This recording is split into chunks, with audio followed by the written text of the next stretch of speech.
नमस्कार, मैं रवीश कुमार। यूपी के अमरोहा से सांसद दानिश अली को लोकसभा में क्या क्या नहीं कहा गया। बहस तो चंद्रयान की सफलता पर हो रही थी, मगर बीजेपी के एक सांसद इस हद तक चले गए कि मजहब का नाम लेकर विरोधी दल के सांसद को निशाना बनाने लग गए। बसपा सांसद दानिश अली को जिस तरह से बोला गया, मेरी राय में उन्हें लोकसभा की सदस्यता से इस्तीफा दे देना चाहिए। कायदे से बीजेपी के जिस सांसद ने उनके साथ अभद्रता की है, उनके खिलाफ भी कड़ी कार्रवाई होती और उन्हें निलंबित कर दिया जाता, लेकिन इसका चांस कम है। इसलिए दानिश अली को ही सदस्यता छोड़ देनी चाहिए। यह दानिश अली पर निर्भर करता है कि वे उस सदन का सदस्य बने रहना चाहते हैं जिसके भीतर उन्हें मजहब और आतंक का नाम लेकर निशाना बनाया गया। उस जगह पर जहां किसी भी दल के सांसद को विशेषाधिकार हासिल होता है, जहां वे सबसे अधिक सुरक्षित होते हैं। मगर बीजेपी के सांसद रमेश बिधूड़ी ने आतंक और धर्म से जोड़कर दानिश अली को जो कहा है, उससे साफ है कि कम से कम भावनात्मक रूप से दानिश अली वहां पर बहुत ज्यादा सुरक्षित नहीं लगते। हम जिन आपत्तिजनक शब्दों की बात कर रहे हैं, उन्हें लोकसभा की कार्यवाही से निकाल दिया गया है, इसलिए उन्हें दोहरा नहीं रहे, क्योंकि यही नियम है कि जो शब्द कार्यवाही से निकाल दिया जाए वो बाहर नहीं आए। मगर रमेश बिधूड़ी का वीडियो बयान चारों तरफ फैल चुका है, हजारों लोग शेयर कर रहे हैं, जनता देख रही है, सुन रही है कि दानिश अली को क्या क्या कहा गया है। कल की घटना का संज्ञान लेते हुए जो उचित कार्रवाई वो करेंगे। मैंने नोटिस दिया है, क्योंकि सब चीज रिकॉर्ड पे है और ये पहली बार हुआ है कि एक चुने हुए सांसद के खिलाफ इतनी अमर्यादित भाषा, इस तरीके की धमकी। मैं पूछना चाहता हूं, क्या आरएसएस की शाखाओं में, क्या प्रधानमंत्री नरेंद्र मोदी जी के नए भारत की प्रयोगशाला में कैडर को यही पढ़ाया जाता है? जिस तरीके का कल दुनिया की लोकतंत्र की, we are mother of democracy according to honourable prime minister and we are proud of it. उस मदर ऑफ डेमोक्रेसी के टेंपल में एक चुने हुए सांसद के खिलाफ जिस तरीके के अल्फाज, मुल्ला, कटवा, आतंकवादी, उपद्रवी, ये क्या है? इस देश में हो क्या रहा है? ये हो क्या रहा है? रूह भी कांप जाती है वो अल्फाज सुन के। मैं रात भर सो नहीं पाया, दिमाग की नस फटने को तैयार थी है मेरी। मैं इंतजार कर रहा हूं कि मैं करूं तो करूं क्या, जब मेरे जैसे चुने हुए व्यक्ति की स्थिति आज इस देश में यह है, तो एक आम आदमी की स्थिति क्या होगी? मुझे उम्मीद है कि मेरे साथ न्याय होगा।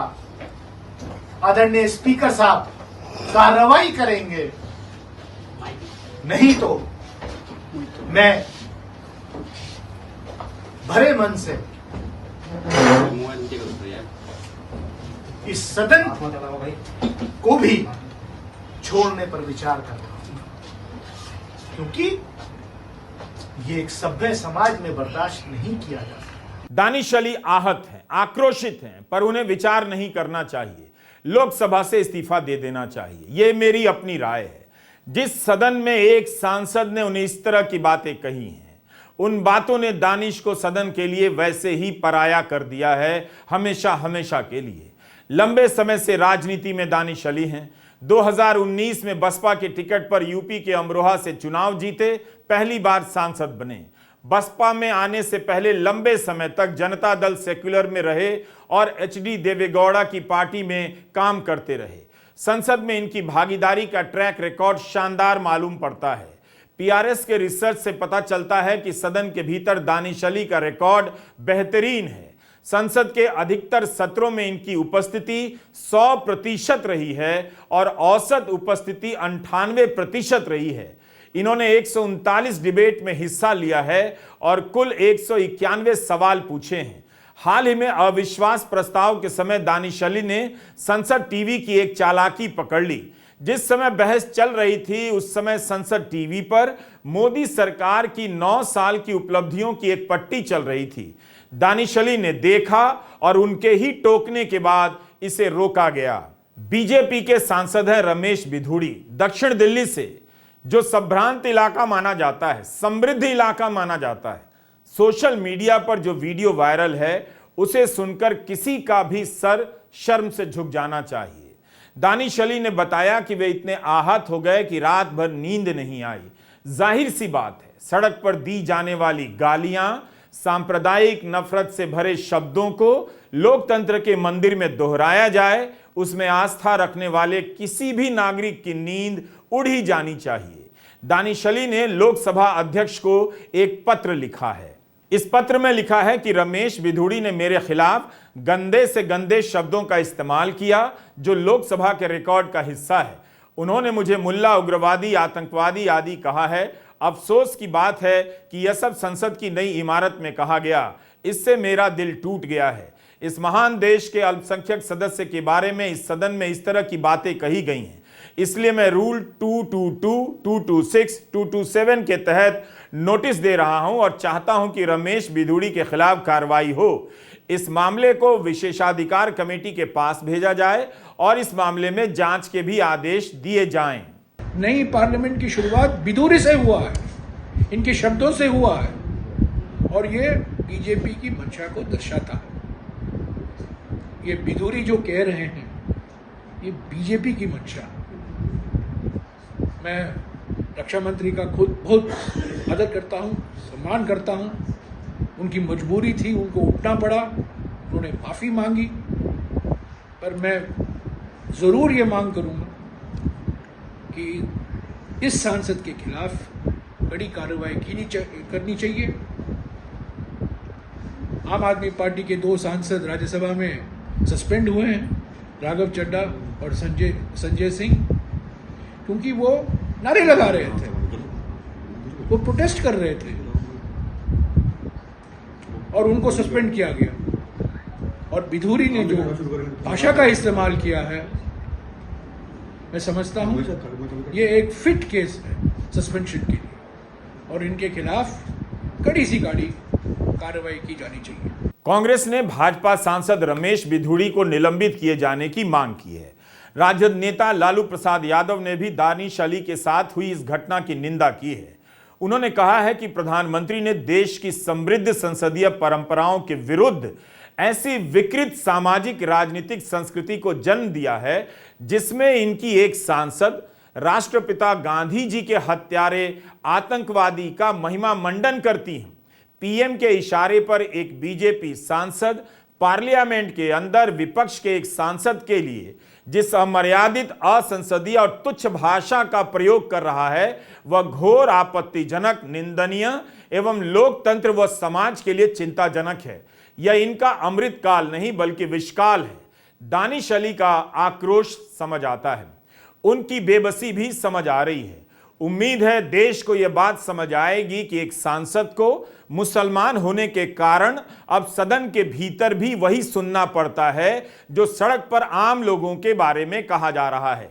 आपके घरों के रिश्तेदारों और हाउसिंग सोसाइटी के व्हाट्सएप ग्रुप के अंकल आंटी ने इस समाज की सुंदर संस्कृति को बर्बाद कर दिया है। इन सभी से आप दूर रहिए और सावधान भी रहिए। क्या हम इसलिए चुन के आते हैं?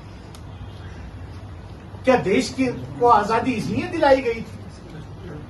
क्या हमारे पुरखों ने कुर्बानियां इसलिए दी थी इस देश की आजादी के लिए कि जब हमारे प्रतिनिधि चुन करके जाएंगे तो उनको ये सुनने को मिलेगा? दुनिया के अंदर आज देश की क्या तस्वीर आपने खींच के रख दी? महिलाओं को आरक्षण, ये स्पेशल सेशन था 75 साल अमृत काल में हम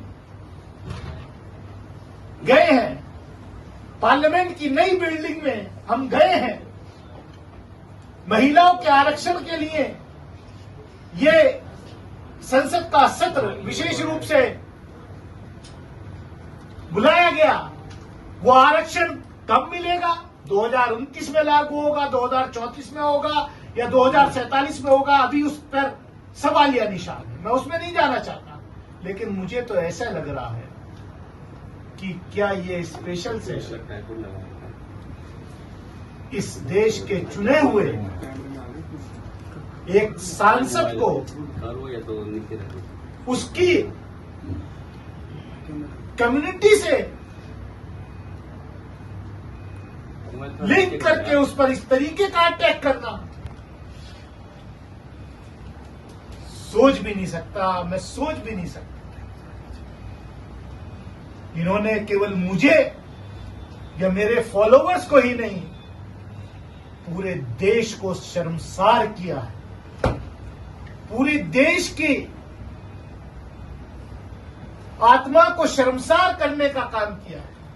दानिश अली की पार्टी बसपा की अध्यक्ष मायावती का बयान आया है कि दिल्ली से भाजपा सांसद द्वारा बीजेपी सांसद श्री दानिश अली के खिलाफ सदन में आपत्तिजनक टिप्पणी को हालांकि स्पीकर ने रिकॉर्ड से हटाकर उन्हें चेतावनी भी दी है, वह वरिष्ठ मंत्री ने सदन में माफी मांगी, किंतु पार्टी द्वारा उनके विरुद्ध अभी तक समुचित कार्रवाई नहीं करना दुखद और दुर्भाग्यपूर्ण है।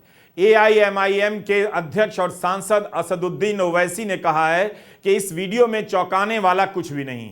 भाजपा एक अथाह खाई है, इसलिए हर दिन एक नया निचला स्तर मिल जाता है। मुझे भरोसा है कि इनके खिलाफ कोई कार्रवाई नहीं होगी।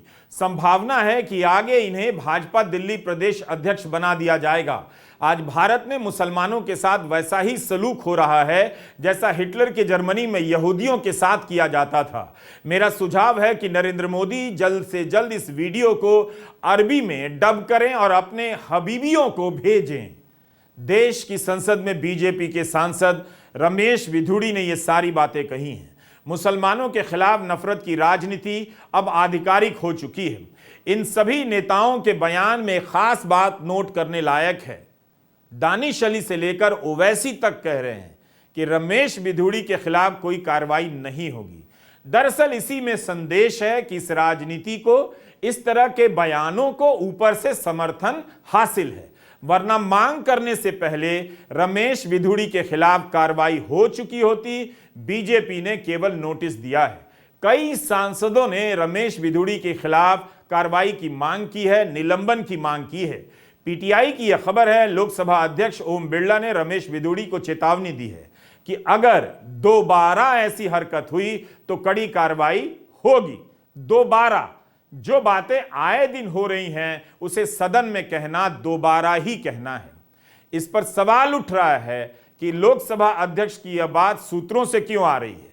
उन्होंने रिकॉर्ड पर यह बात क्यों नहीं कही, ट्वीट क्यों नहीं किया, बयान क्यों नहीं जारी किया। मगर ऐसा नहीं होता है। भारतीय जनता पार्टी ने रमेश बिधूड़ी को नोटिस जारी किया है, लेकिन इससे क्या होगा।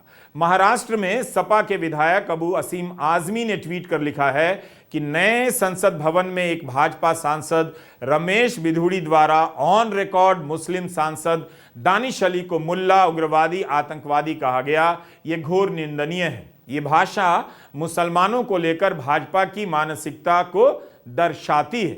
सांसद रमेश बिधूड़ी को भाजपा ने तत्काल निष्कासित करना चाहिए, लेकिन शायद ऐसा नहीं होगा, बल्कि उस सांसद को मंत्री बना दिया जाएगा। मुझे भी विधानसभा में गद्दार, पाकिस्तान चले जाओ जैसे शब्द कहे गए। इस बात से हमारी वतन परस्ती में कतरा भर भी फर्क नहीं पड़ता, लेकिन ऐसी मानसिकता रखने वालों से लड़ने का जज्बा और बढ़ता है। यह कितना दुखद है। सदन की कार्यवाही से उन शब्दों को निकाल दिया गया है, मगर उस मानसिकता का क्या होगा जो आज गोदी मीडिया के एंकर से लेकर व्हाट्सएप ग्रुप के अंकिल आंटियों के बीच फैली हुई है। वहां ये सभी शब्द पूरी तरह से मौजूद हैं, इस्तेमाल किए जाते हैं, और दानिश नहीं तो किसी और के खिलाफ लगातार इस्तेमाल हो रहे हैं। सदन में जब बीजेपी के दक्षिण दिल्ली से सांसद रमेश बिधूड़ी ने 3 बार 4 बार दोहराया तो किसी को यकीन नहीं हुआ, मगर वे रुक नहीं रहे थे। आतंक के बाद धर्म से जोड़कर बोलने लगे, इसके बाद बाहर आकर देख लेने की बातें भी कह गए। एक मौके पर वो दानिश को बाहर फेंकने की बात करते हैं, कहते हैं कि मेरे सामने खड़ा हुआ तो मैं बोलने नहीं दूंगा। रक्षा मंत्री राजनाथ सिंह ने इसके लिए माफी मांगी, कहा है कि अगर विपक्ष का कोई सदस्य इस टिप्पणी से आहत हुआ है तो मुझे अफसोस है, कमाल है, अगर कोई सदस्य आहत हुआ है तो इतने बेमन से माफी ही क्यों मांगी गई? क्या रक्षा मंत्री को यह लगा कि इतना सब कहने के बाद दानिश अली या कोई भी आहत नहीं हुआ होगा? क्या रक्षा मंत्री खुद आहत नहीं हुए? अगर ये माफी है तो इस माफी का क्या मतलब? आप सोचिए, अगर यही सारे शब्द दानिश अली ने कहे होते तो आज उनके साथ क्या हुआ होता? लोकसभा से निलंबित तो कर ही दिए जाते, गोदी मीडिया पूरे देश में दानिश अली के बहाने न जाने कितनी बड़ी आबादी को दुश्मन के रूप में स्थापित कर देता और आपके बीच नफरत फैला देता। पहले तो संसद के बाहर ही होते थे, अब संसद के अंदर भी मारने की धमकियां दी जा रही हैं। बाहर तो धमकियां बहुत बार नेताओं ने, इनके मंत्रियों ने, सबने दी, लेकिन ये सोचना पड़ेगा कि हम इस देश को अमृत काल में किस तरफ ले जा रहे हैं। जिस वक्त बीजेपी सांसद रमेश बिधूड़ी दानिश अली को लगातार बोले जा रहे थे, उस समय अध्यक्ष की कुर्सी पर कांग्रेस के सांसद कोडिकुन्नील सुरेश थे। उन्होंने कहा कि मैंने सुनिश्चित करवाया है कि बिधूड़ी की टिप्पणी हटा दी जाए। राजद सांसद मनोज झा ने ट्वीट किया है, ये है अमृतकाल का हमारा नया पार्लियामेंट और ये है हमारे महामानव के उत्कृष्ट दर्जे के सांसद। पूरे वसुधैव कुटुंबकम की नग्न सच्चाई अपने शब्द और भाव से भाई साहब ने प्रकट कर दिया। जय हिंद। उस वीडियो को हमने भी देखा। जब रमेश बिधूड़ी हद से बाहर जा रहे थे, तब पीछे बैठे पूर्व स्वास्थ्य मंत्री हर्षवर्धन और पूर्व कानून मंत्री रविशंकर प्रसाद हंसते हुए नजर आए। आप ये वीडियो देख सकते हैं। इस पर हर्षवर्धन ने ट्वीट कर लंबा चौड़ा बयान जारी किया है। उन्होंने इस बयान में लिखा है कि दो सांसद एक दूसरे के खिलाफ असंसदीय भाषा का इस्तेमाल कर रहे थे। फिर आगे जाकर उसी पत्र में यह भी लिखते हैं कि उन्हें शोर शराबे में साफ साफ पता नहीं चल रहा था। सवाल है कि दानिश अली ने ऐसा क्या कहा होगा? क्या कहा भी है? एक्सप्रेस में दानिश अली का बयान छपा है कि बिधूड़ी ने जब प्रधानमंत्री के बारे में कहा तो मैंने उन्हें टोका कि कोई भी प्रधानमंत्री के बारे में इस तरह की बात नहीं करता है। उसके बाद वे अनाप शनाप बोलने लग गए। खैर, हम पूरा पत्र तो नहीं पढ़ रहे डॉक्टर हर्षवर्धन का, लेकिन उनके पत्र का एक बड़ा हिस्सा जरूर पढ़ेंगे। हर्षवर्धन लिखते हैं कि मैंने अपना नाम ट्विटर पर ट्रेंड होते देखा है, जहां लोगों ने मुझे इस दुर्भाग्यपूर्ण घटना में बेवजह घसीटा है, जहां दो सांसद सदन में एक दूसरे के खिलाफ असंसदीय भाषा का इस्तेमाल कर रहे थे। हमारे वरिष्ठ और सम्मानित नेता श्री राजनाथ सिंह जी पहले ही दोनों पक्षों द्वारा इस तरह की अनुचित भाषा के उपयोग की निंदा कर चुके हैं। मैं अपने मुस्लिम दोस्तों से पूछता हूं जो आज सोशल मीडिया पर मेरे खिलाफ लिख रहे हैं, क्या वे वास्तव में मानते हैं कि मैं कभी भी ऐसी अपमानजनक भाषा के इस्तेमाल में भागीदार बन सकता हूं जो किसी एक समुदाय की संवेदनाओं को ठेस पहुंचाती हो? यह नकारात्मकता से भरी एक द्वेषपूर्ण, बेबुनियादी, पूर्णतः झूठ और मन गढ़ंत कहानी है और सोशल मीडिया पर कुछ निहित राजनीतिक तत्वों द्वारा मेरी छवि को खराब करने के लिए इसका इस्तेमाल किया जा रहा है। हालांकि मैं वहां एक दूसरे पर फेंके जा रहे शब्दों की नोक-झोंक का प्रत्यक्षदर्शी जरूर था। सच बात तो यह है कि उस शोर शराबे में मैं स्पष्ट रूप से कुछ भी समझ नहीं पा रहा था। हर्षवर्धन के पत्र का पूरा हिस्सा हमने नहीं लिया, मगर इसमें वे विस्तार से बता रहे हैं कि कैसे चांदनी चौक की ऐतिहासिक गलियों में फाटक तेलियान, तुर्कमान गेट में पैदा हुए, यहीं पले बढ़े, अपने मुस्लिम दोस्तों के साथ खेलते हुए बड़े हुए। ये जवाब बेहद दिलचस्प है। वे बिधूड़ी के खिलाफ कार्रवाई की बात नहीं करते हैं, ठीक से निंदा भी नहीं करते हैं, मगर अपने बचाव में बचपन की यादों को ले आते हैं जहां वे किसी मुसलमान दोस्त के साथ खेला करते थे। आज उनके साथ के सांसद हैं रमेश बिधूड़ी। उनके साथ भी तो हर्षवर्धन का दिन रात उठना बैठना होता रहा होगा। बिधूड़ी दिल्ली के ही है, फिर बिधूड़ी के बयान की निंदा में इतनी बातें क्यों नहीं कह पाए? बिधूड़ी के मामले में बचाव करना था तो हर्षवर्धन को बचपन याद आ गया। लोकसभा की यह घटना साधारण नहीं है, मगर इस पर भी प्रधानमंत्री की चुप्पी इसे साधारण बना देगी। नमस्कार, मैं रवीश कुमार।